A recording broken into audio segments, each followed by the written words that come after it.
Welcome, true crime lovers. This is Underage and Full of Rage.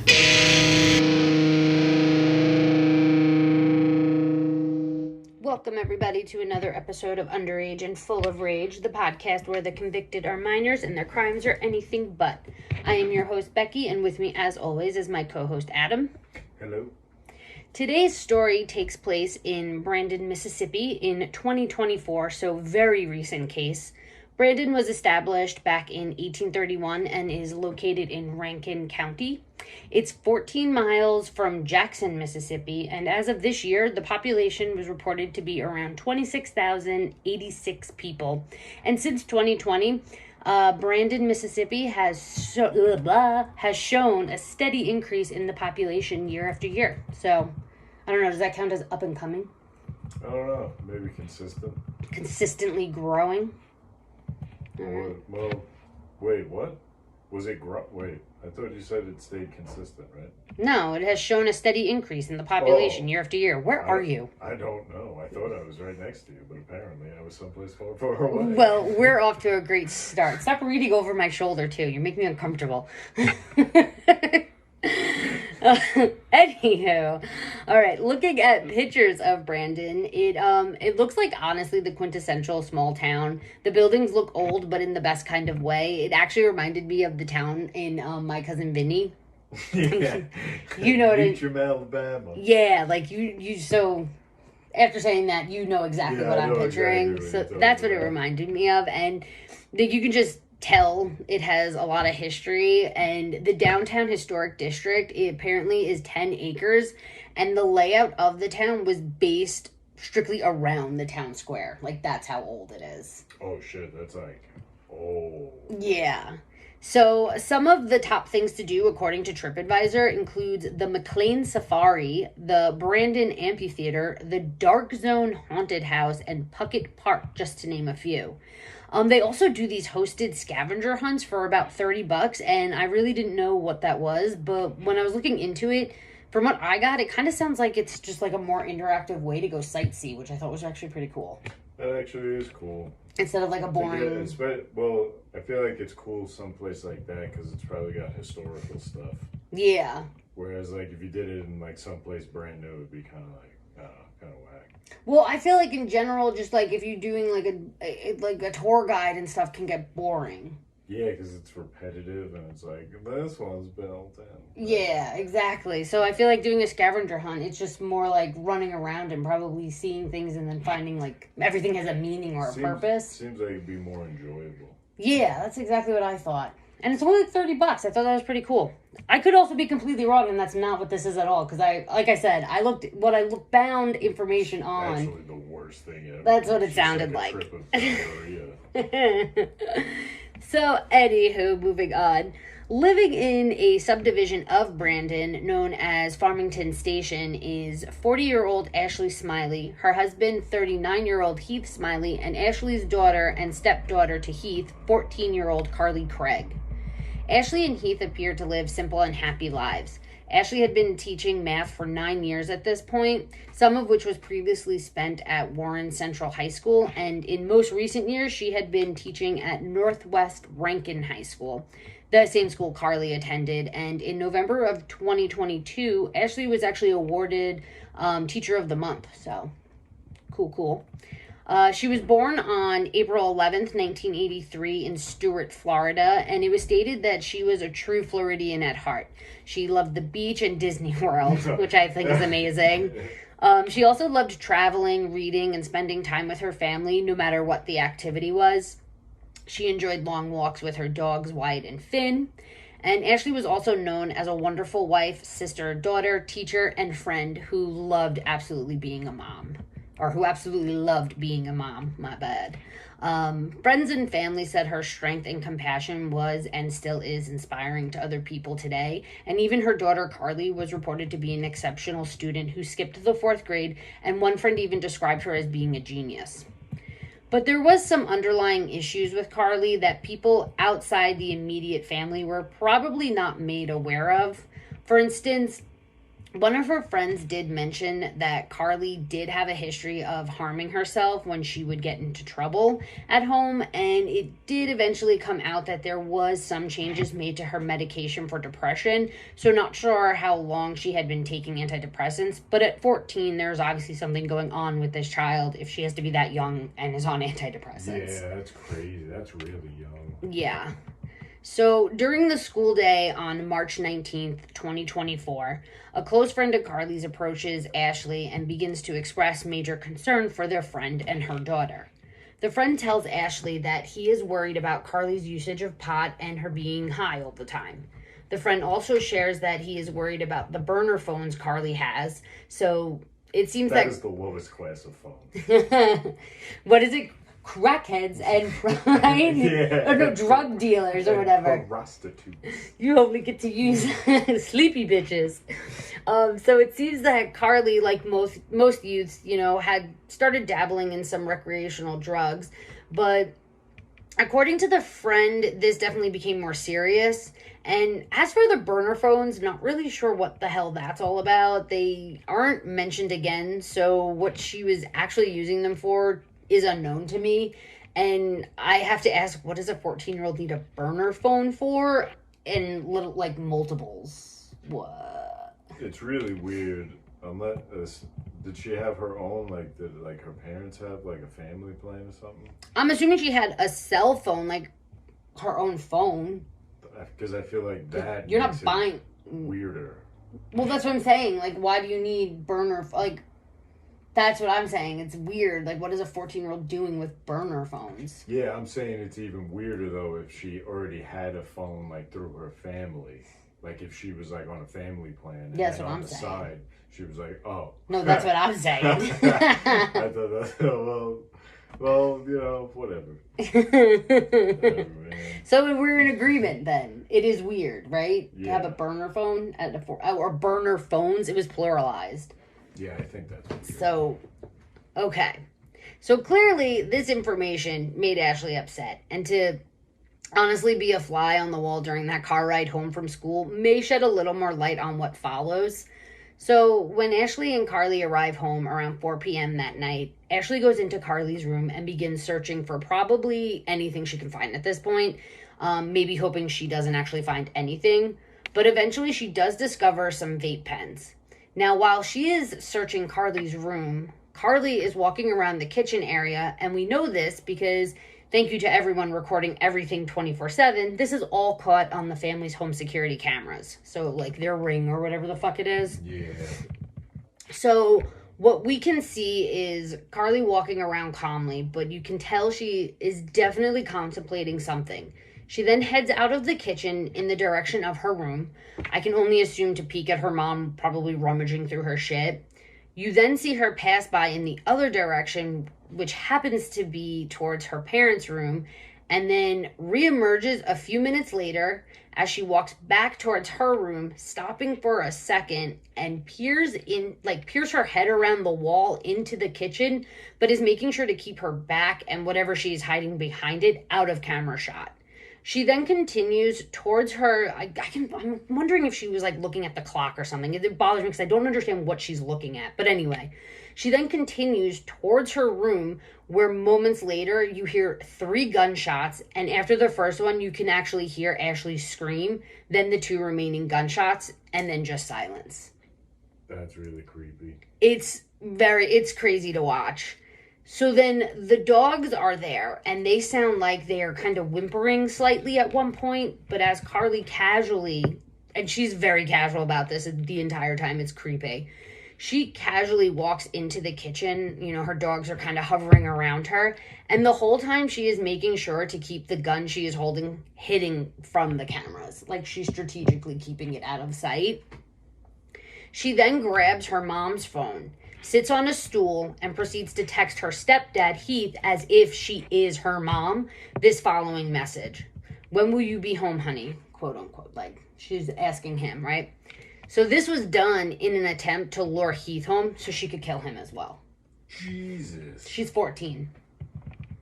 So while she was waiting for him to arrive, Carly decided to text a friend. The friend testified that Carly had claimed there was some kind of an emergency and she needed her friend to come over right away. So when the friend got to the house, she stated that Carly opened the door and asked her if she has ever seen a dead body before, and then proceeded to escort the friend to where Ashley had been lying on the floor dead. Is that not sick? Jeez, man, what the fuck is wrong with you? Yeah. So then the friend then stated that Carly was kind of walking around with the gun and told the friend at that point that she had been hearing voices and confessed to killing her mom. After this, she then told her friend to wait outside because her stepdad was coming home. The friend testified that while she was waiting outside, Heath had returned home, and shortly after this, she heard 3 gunshots go off and then saw Carly fleeing from the house. As the friend, what is going through your mind? Like, I just envision, like, 14-year-old me being called over to, like, Katie or Liz's house, and then this like, what is going through your mind? I don't even know if you could think or process that. Like, what? And like, you're looking at not only your friend's dead mom, but you're also looking at a very well-known teacher from your own school. So that's like a double whammy. And then you more than likely know the person who you just seen or heard come home and then get shot too. Yeah. And then you see your friend take off. And you're still standing there in the backyard like a dick. Like, you were told, yo, go wait in the backyard. Like, what? Right? Like, how crazy. Well, also, you're an asshole. Why are you making me stay here? I think that's one of the most fucked up things. Why do you not only, like, to bring your friend into that scene is fucked up. You're an asshole. Yeah. Like, why would you do that? You're a 14-year-old dickhead. Yeah, pretty much. But, like, what the fuck? I'd be, thanks a lot, Carly. You're an asshole. Now I'm fucking traumatized. Right? Yeah. I feel like that's a safe statement. Ugh. Total fuckery. Yeah, like, I just couldn't imagine being that friend. I feel so bad for that friend because it's like you didn't ask for that. You were just kind of like...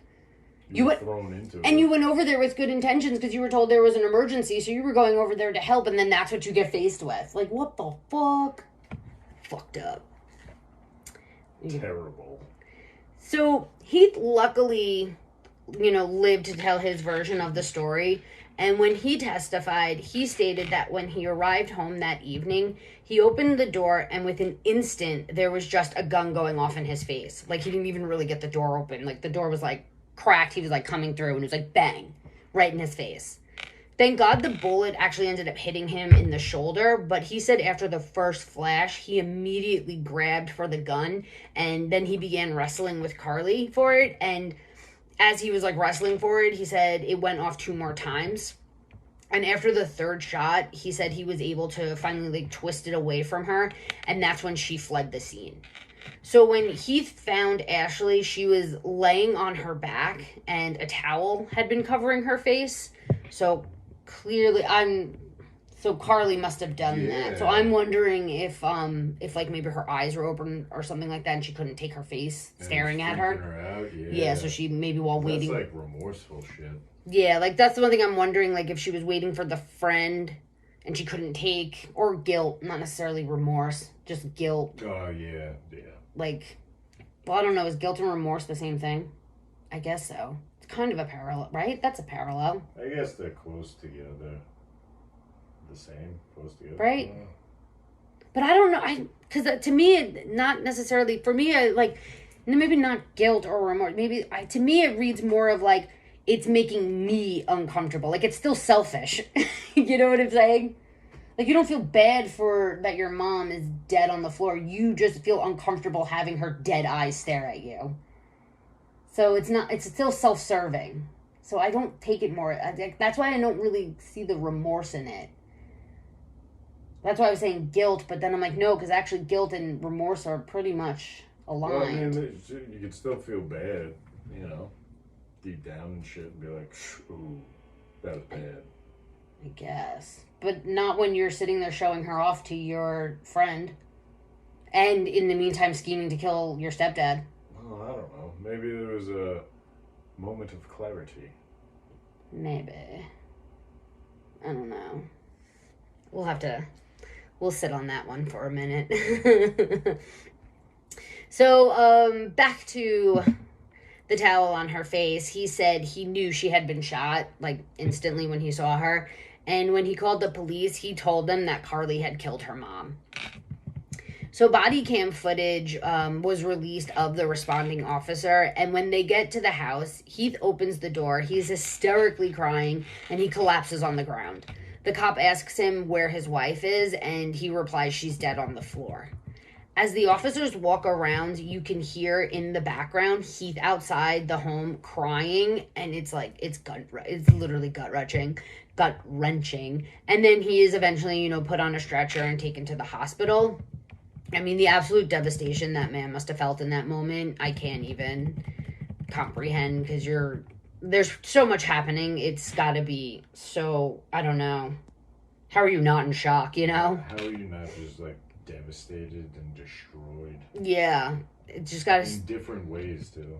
Yeah, because there's also the devastation of your daughter, or even stepdaughter, but your daughter being responsible. Yeah, it's got to really fuck with you. On top of, I just lost, the love of my life. And I almost lost my life. I almost just died. There's so many things happening. So it turned out that the bullet had grazed him, which caused him to only have a shoulder injury. And Ashley, on the other hand, unfortunately, it was not the same for her. It turned out that Carly shot her mom 3 times, with all 3 bullets striking Ashley.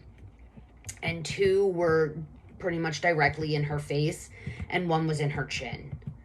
When Carly went towards her parents' room, she went there to retrieve a .357 Magnum pistol that Heath had bought Ashley for her birthday. So she essentially murdered Ashley with Ashley's own gun.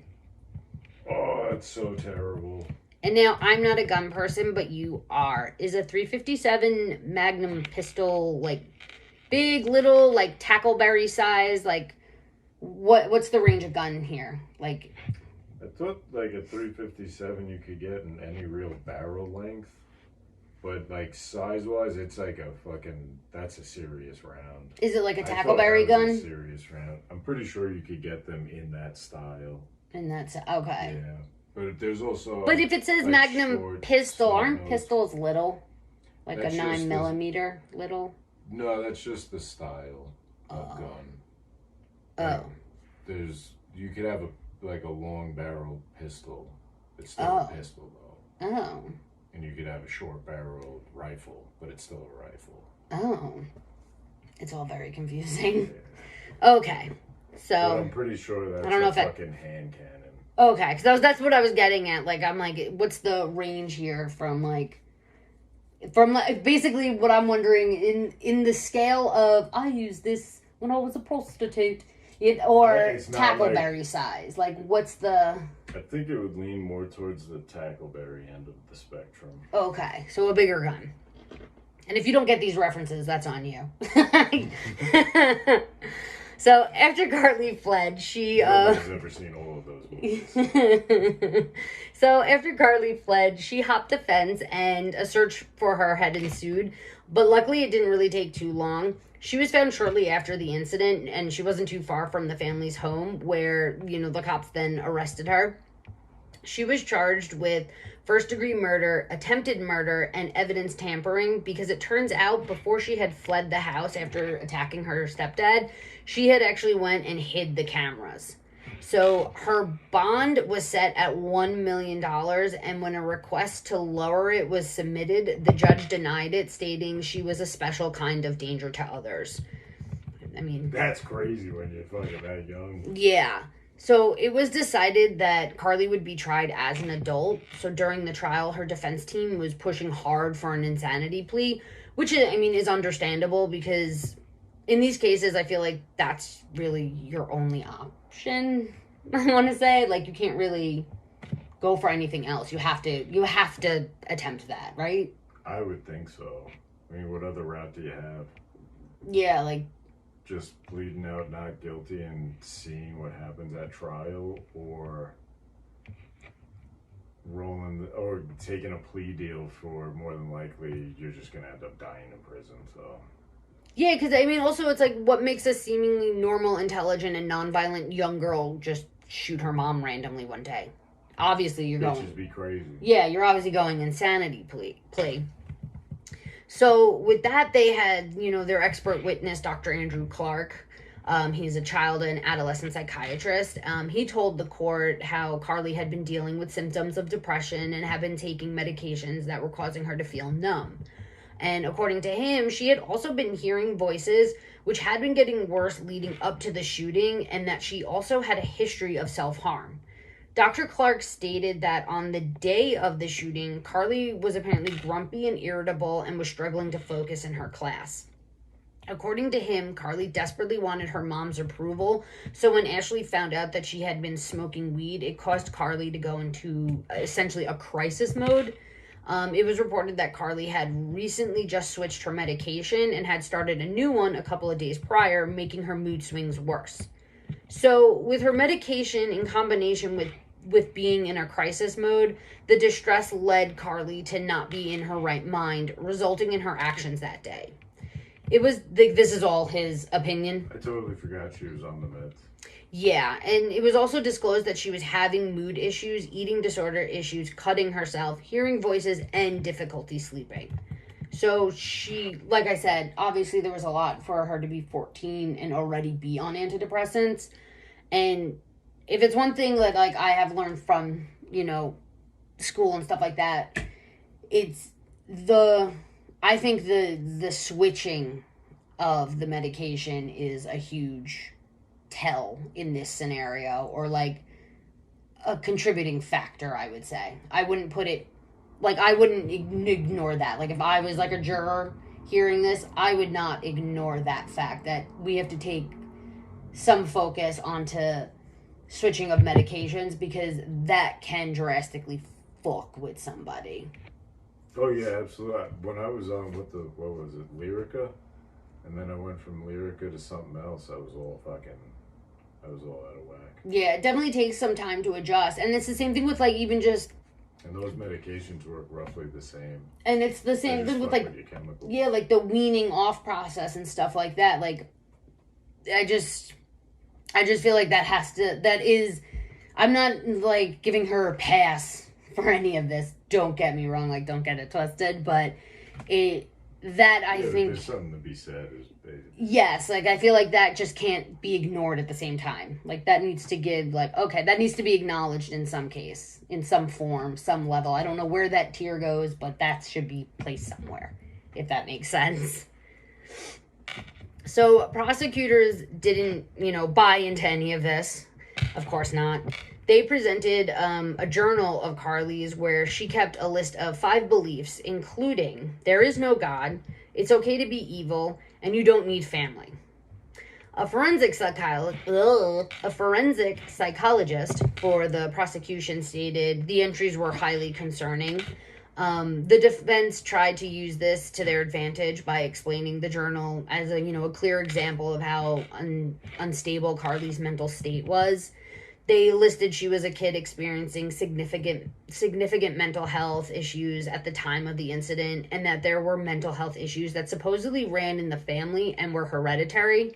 They claimed she was compliant with the medication she was prescribed, but it had unexpectedly caused her symptoms to worsen, and they claimed that on March 19th, she was in a state of psychosis due to acute stress creating the perfect storm, and, she lost herself.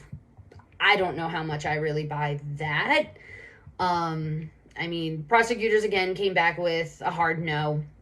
They went on to say that Carly's behavior, that day displayed a clear intent to kill, because after she murdered her mom, she then lured her stepdad home in a calculated move. She also ambushed him when he arrived home, as well as had the wherewithal to tamper with the camera footage of the home before fleeing the scene. The prosecution claimed she was in control of her actions and that she knew, it was wrong. And that's why I said I don't know before, because with that, I do feel like I agree with that. Yeah. I guess I could kind of go down that. So I wouldn't go, psychosis, because I feel like when you're in a psychosis, I feel like those are the people that, like, I'm thinking of, like, what's his name? The vampire dude, the Sacramento vampire guy. I'm pretty sure it's him who, like, he, like, murdered people, drank their blood, and then, like, in the middle of the day, like, would leave the house of the person he just killed and, like, walk down the street covered in blood. Like, that's psychosis. That's fucking... So, in their case, like, I wouldn't go as far to say psychosis, but again, I can't help but go back... Some kind of break or something. I can't help but go back to, I mean, maybe the medication was fucking with her enough to make her come up with this plan and have these thoughts. It's kind of like what I was saying, was it not this past last week's episode, it was the episode before that when I was saying, like, why don't we take the mental health, like, why isn't that considered a contributing factor? Yeah. Because even though you're methodical, I think it was Jenkins. Even though mean like you can't be a fucking lunatic. Yeah, exactly. Like, your unstable mental, frame of mind is what's giving you this methodical plan. So why doesn't that get taken into consideration? And that's what I think is happening here with, like I could say, like, that's why I'm thinking the medication needs a little bit more of an acknowledgement, because I feel like even though she's very calm and collective and knows what she's doing, you still don't know what's going on with the chemicals in her brain. Yeah. And that's what's getting messed with all those medications. Exactly. Which is why I still don't know how I feel about giving kids, chemical altering types of medication when their brains aren't even fully developed, Yeah. Like, where's the studies on that shit? Okay. Oh, sorry. Oh, no, you go. So, the prosecution also had their expert witness, Dr. Jason Pickett, testify. I don't know why I just said it like that. That Carly had narcissistic tendencies, but what 14-year-old doesn't? And her actions were diabolical. He also claimed that she wasn't insane at the time of the incident and that she knew what her actions would do. And this is why I hate experts for either side, because they'll say whatever the hell you want, Experts in cash and checks. That's why there's always two of them. Yeah, it's because it's bullshit. This one will say this, this is very concerning, and the other one will be like, no, it's normal teenage behavior. So it's like, come on. So I guess the jury agreed, though, because they deliberated for about 2 hours, and then they came back with a guilty verdict. And hearing this news may have been actually the first time Carly showed any human emotion on a normal scale, because as the verdict was read, she was crying with her head held in her hands while appearing stunned at the jury's decision. Now, I say may have been the first time displaying normal emotional behavior, because it was reported that her behavior throughout the court proceedings was a bit odd. Sources stated that she apparently had difficulty holding back laughter at times, but it didn't really make sense. And there was, like, one incident in particular where one of her lawyers wrote something on a pad, and Carly unexpectedly just, like, burst out laughing, like, very, yeah. Did they mess with her meds for the trial? I don't know. I have no idea.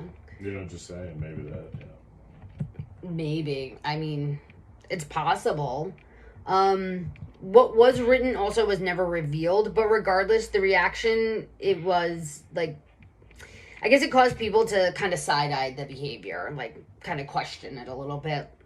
And in my opinion, this could also just be her immaturity and not taking it as seriously as she should be. Honestly. Good, yeah. Like, that, I feel like... If you're told the rest of your life is on the line right now, you're 14, what the fuck does that mean?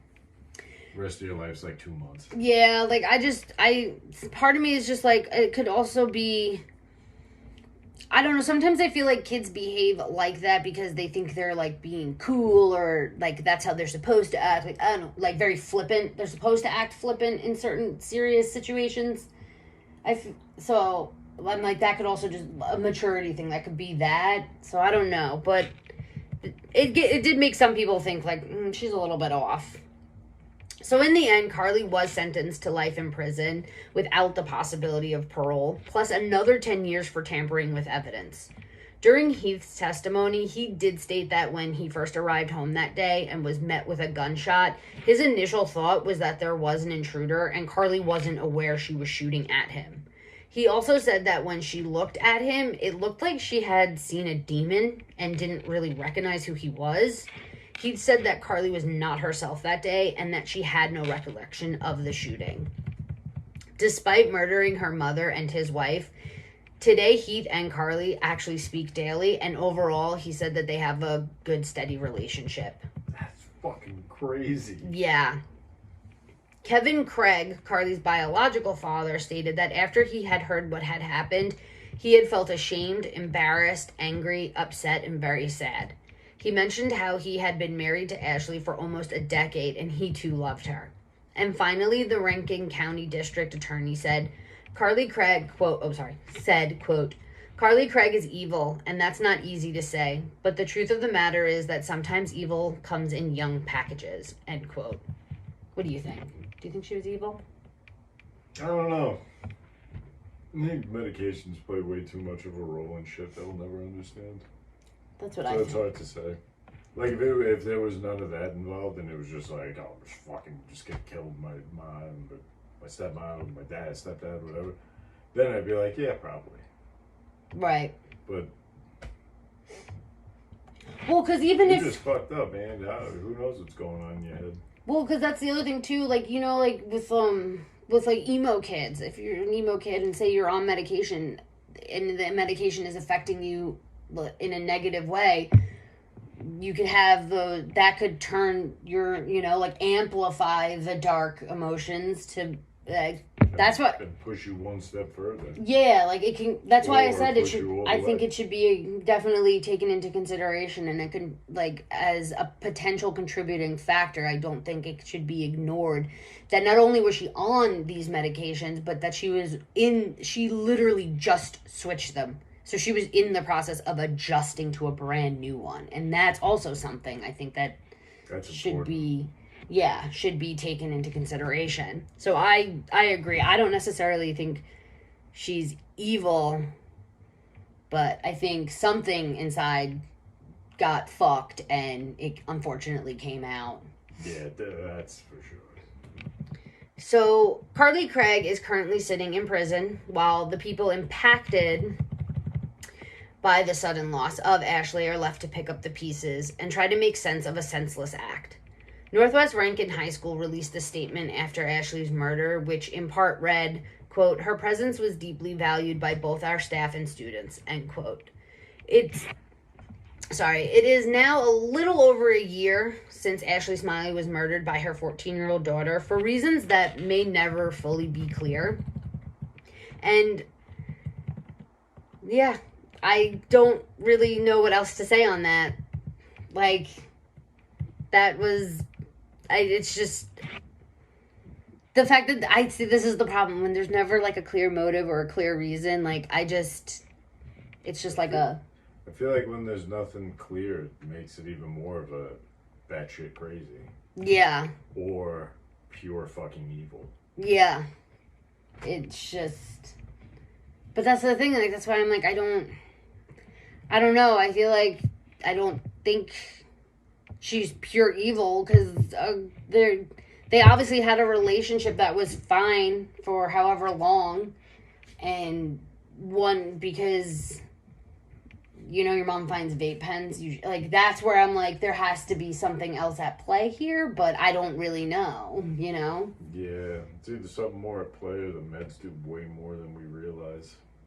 True. I mean, who knows how bad... Or that plus combination of life and fucking fill in the blank. Yeah. It's just all around terrible, and I don't know what else to say. So, with that, everyone, that was the horrible murder of Ashley Smylie. So unfortunate, terrible, and I just feel like, I don't know. It's just sad. Like, it's just crazy to think that you go 14 years of taking care of this child, you have a good relationship with her, and then over one day, it's just like done for no reason. Yeah. No known reason. Yeah, like it's nothing that they couldn't have come back from, you know, relationship wise. Like, it's nothing like that's, I think what's crazy is how people escalate to that now. 0 to 1,000. It's It's mind-blowing to me. But on that note, before you go, it is now time for our shithead of the week. So, Adam, my dear sweet friend, who do you have for us? Samaya is the name. June 16th of 2024. In Iowa. 911 operators got a call. It's really not funny. They get a call from a woman who's saying that her boyfriend's sending her all these like really violent text messages saying he's gonna kick her, he's gonna fucking stab her, and blah blah blah. She also informs the 911 operator that she's pregnant with this guy's kid. Oh, Jesus. So obviously they hunt him down, because why the fuck wouldn't you? Yeah. So about an hour's worth of questioning goes by, and turns out that the stories are completely in polar opposite of each other. She's saying all this stuff, they've been together for 2 years, she's pregnant with his kid, blah blah blah. His story is they met 2 weeks ago on a dating app. No! They just started texting each other privately last week. Oh my God.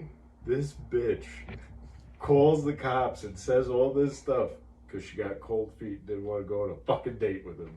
No, she didn't. That's a lie. Cold feet. That's not real. That's not real. That's not real.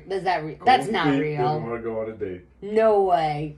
She got hammered with filing false report charges. Good, because you're an idiot. Is that real? That's real. Who's your source? I demand to know. It was even covered on the news out there. Oh my God. Where was that? Iowa, you said? Mm-hmm. Wow. Cold feet.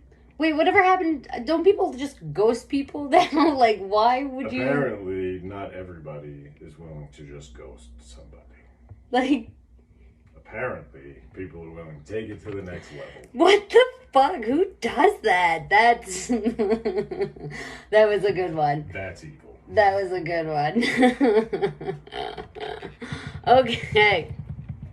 So, thank you everyone for listening, and if you enjoyed hanging out with us, let us know by following us on Spotify, Instagram, and or YouTube, whichever you prefer, or all. I mean, it's all good. Also, if there is a case you want us to cover, hit us up and let us know. And until next week, make your dash count, and please don't be a douche. And just ghost people. Yes. See ya.